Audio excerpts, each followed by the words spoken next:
What makes Cape Town peculiar has to do with this sort of flux of difference and our particular urban form, which has really maps out the sort of geographies of what I called excess and lack of access.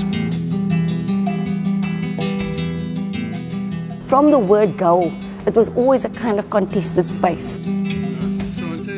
Because it's not only about the interpersonal, the family, the community, but about the kind of spatial environment and its relation to the city. People of District 6 had a sense of themselves, they had a sense of ownership to the city. Cape Town is an amazing crucible for ideas that resonate across the continent and also at the local scale. And I say this particularly because, you know, we're a place where two oceans meet, amazing history, both recent, colonial, pre-colonial, Neolithic histories.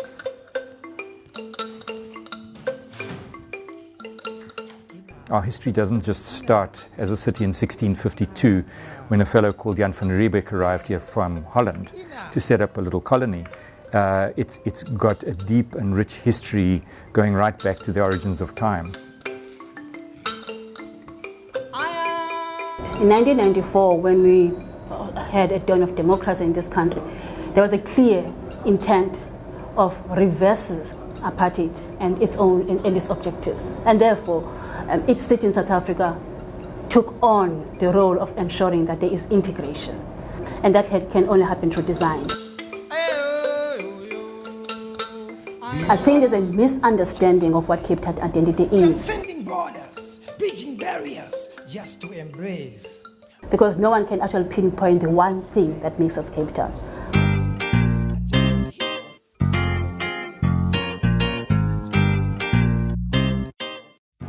I believe that the African identity is shaped by colonization and indigenous peoples, sometimes getting along and sometimes not. Because in many ways, Cape Town could be the New York of Africa, a place where immigrants are welcome, a place where locals are welcome, a place where locals from the rest of Africa are welcome. And I think it's that type of sort of unstable identity that I'm interested in.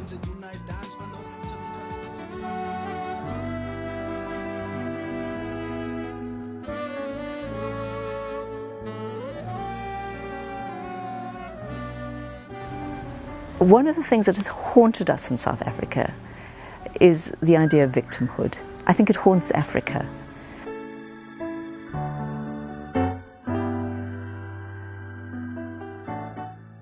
A feeling that if you live in South Africa or in Africa, you cannot do the sort of work that gets done in Paris or New York or Tokyo, wherever.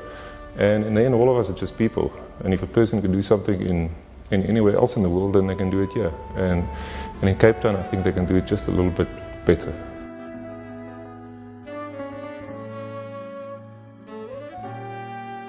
Climate change is a global issue, there's no doubt about that. And I think, or I know many studies have shown that although Africa is one of the least guilty parties in causing global warming, is going to be the first to suffer from global warming.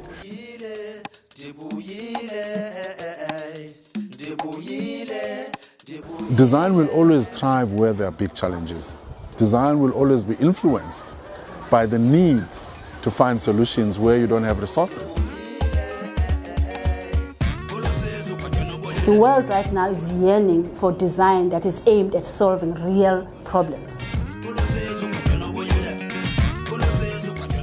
It's not just, producing pretty products, but it is in the making of it, in engaging with the community, and getting the people to understand and to appreciate what it is that you are doing with them, rather than doing for them. So the knowledge economy for me has to do with how do we as professionals spread the knowledge that we have and impart it on communities so that, they are not just seen as consumers.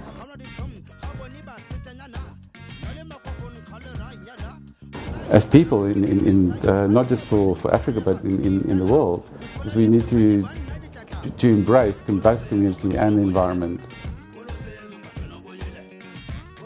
So it is not just the consumer product in the end of the day, but it's also having stakeholders that will actually use and utilize this product, and also a better understanding and a need for why we do product design.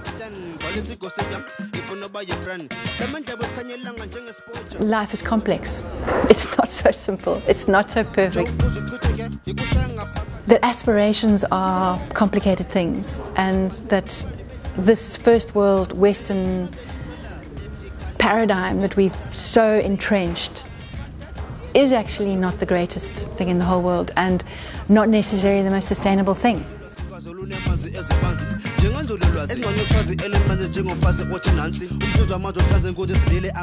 know, in the new world where South America is going to be talking to South Asia as new powers, and Cape Town sits as this kind of logistics place between the two, there's so many interesting jobs that aren't going to benefit people on the street. But the opportunity for people to come through the design sector really does, in some strange way, provide possibly the largest opportunity in job growth. We have 3 of the best international universities in our city. We're basically an easy way to access the 1 billion consumers that are in Africa. In Cape Town, we're starting to become this role model for a lot of different kinds of things, and design in Cape Town is taking its place on the world stage. We're starting to take our place in South Africa as a serious business capital. And people can access this destination now from literally all 5 or 6 continents around the world, all within 1 or 2 flights. So we are, I think, pretty centrally located in fact.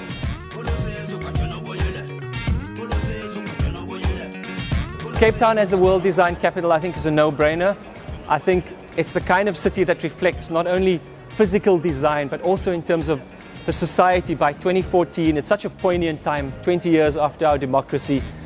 I think it's a reflection that this country has recreated itself, both socially but also physically. So Cape Town in a way represents, in a very real sense, what it means to be human.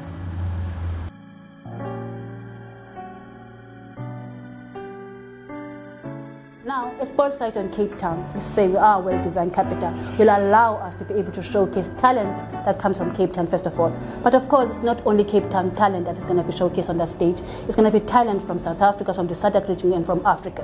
Just like the World Cup was the World Cup for the continent, this is a spotlight that's going to be shining on the continent. We're not there yet. We've got a long way to go, but that's the whole reason why we took up this bid in the first place, is to ignite the development of skills and talent and the nurturing of design.